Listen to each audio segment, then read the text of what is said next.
I do. I have to look up euphemisms. I spent so much time learning the correct term for things that now I forget the naughty term for things. Double clicking, polishing the banister, petting the cat, celebrating Palm Sunday, finding Nemo, cuffing the carrot, cooking cucumbers, making waffles. I remember the first time I got caught masturbating like it was yesterday. I was in the shower using the shower head to my advantage with one foot up against the wall. At the moment of climax, my other foot gave out from underneath me on the slippery shower floor. The next thing I knew, I woke up from passing out to my parents running into the bathroom, wondering why I had the shower head on that particular setting. Anyway, they didn't specifically say anything about catching me masturbating, but I think they knew why around the age of 15, I started taking 30 to 40 minute showers. I'm sorry for any young women and men out there who I'm outing, but listen, masturbation is a normal thing, and we're gonna talk about why that is here in just a moment. First, I am Caitlin V.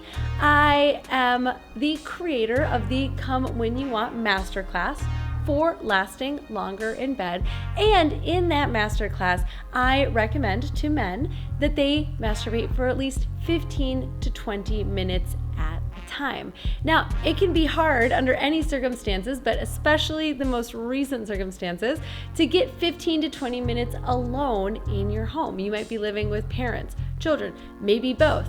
And getting some quiet alone time can be very challenging, which is why I am about to tell you exactly what to do if you get caught masturbating.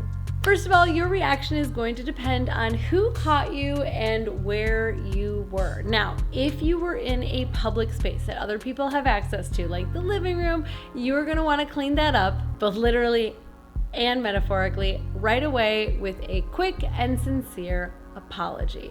If you were in a private space and somebody barged in on you, this is a great opportunity for you to reset your boundaries. Tell them that you request that they respect your private space, and at a minimum, you expect them to knock before entering. Before I go on, if you have ever been caught masturbating, I want you to type into the comments, yes.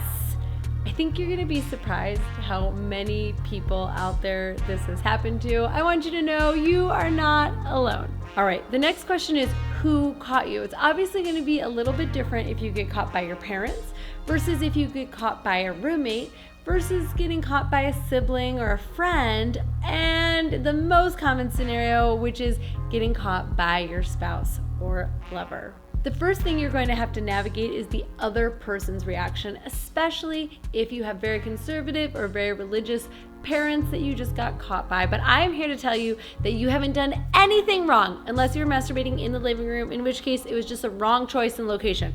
But the human desire to masturbate, to release pressure, and to seek sexual satisfaction by oneself is universal, and nearly all people masturbate or have had at least a handful of experiences masturbating. There's nothing to feel bad or to feel shameful about. You're a human who's having a human experience. Bravo. But let's talk about a very common situation that a lot of men find themselves in, which is getting caught by a spouse or a girlfriend. Now, depending on the type of household that she was raised in, she might have a wide variety of reactions, from shame and judgment all the way to curiosity, enthusiasm, and wanting to join in. No reaction is particularly bad. They tell us more about her than they do about you. But that said, there are a couple different things to navigate here, so let's dive into them. A lot of women will think that just because you're in an exclusive sexual relationship with her means that you no longer need to masturbate. Therefore, finding yourself beating your meat might lead her to believe that she's not enough for you, that you're not attracted to her anymore, and if she finds you watching porn, she might be concerned that she's not enough in the sexual adventure department, or that you need more variety than just her. This is a great opportunity for you to just jump in and reassure her how attracted you are to her, how much you love the sex life that the two of you share, and maybe give her some really specific examples of how she turns you on so that she can feel safe and still a part of your shared sexual life. You can also remind her that masturbation and sex serve two very different purposes, and I would invite her not to take your masturbating personally, because it's really not about her, and you can deliver that message to her in a really loving way while still not issuing an apology, because for the most part you haven't done anything wrong. More on that in just a second. Now, of course, there's the more positive side, which is that if she doesn't have a negative reaction, why not offer to give her a little show or invite her in to lend you a helping hand?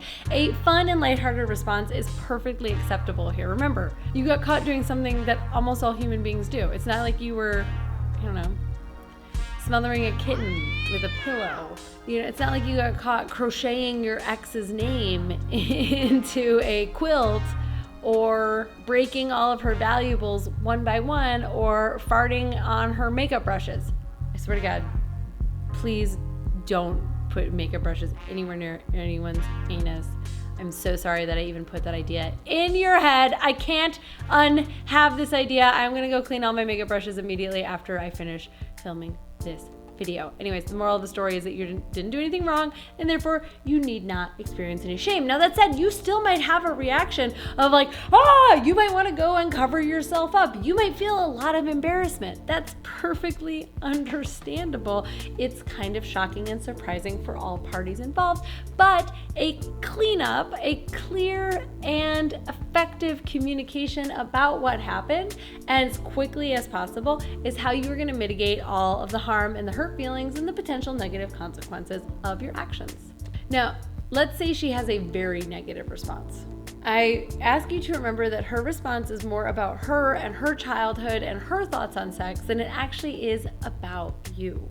And if you take that lens to understand her reaction, this can actually be an opportunity for the two of you to get closer and understand each other on a deeper level.